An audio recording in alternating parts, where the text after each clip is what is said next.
បាទសួស្តីបងប្អូនអរគ្នាក្នុងវីដេអូនេះខ្ញុំបាទចង់បង្ហាញបងប្អូនអរគ្នាអំពីម៉ូទ័រកាត់ដែក Makita ដែលប្រើថ្មប្រភេទ40 V បងប្អូនអរគ្នាបាទចំពោះម៉ូទ័រនេះគឺមានលេខកូដ CS002G បាទ CS002G បាទនៅលើជើងថ្មក៏មានលេខកូដនៅនេះក៏មានលេខកូដដែរបាទ CS002G បងប្អូនគ្នាប្រើផ្លែទំហំបាទ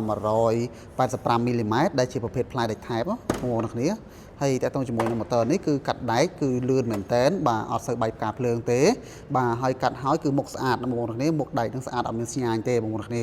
បាទហើយកន្លែងនេះគឺកន្លែងសម្រាប់ផ្ទុកកន្តិចដែកដល់ពេលដែលកាត់ទៅគឺវាបូមចូលក្នុងហ្នឹងណាបាទវាមិនចូលទាំងអស់ទេប៉ុន្តែ 90% នៃកន្តិចដែកគឺវាចូលក្នុងហ្នឹងបាទហើយកន្លែងនេះគឺបាទបញ្ជាក់ប្រាប់ថាម៉ូទ័រនេះជាប្រភេទម៉ូទ័រមិនប្រើខ្ជូងមានប្រាំងអញ្ចឹងណាបងប្អូនគ្នាបាទអញ្ចឹងសម្រាប់បងប្អូនគ្នាដែលមានតម្រូវការជាមួយនឹងម៉ូទ័រកាត់ដែកបាទប្រភេទផ្លែដែកថែបនេះបងប្អូនគ្នាអាចខមមិននៅខាងក្រោមវីដេអូបានបាទសូមអរគុណ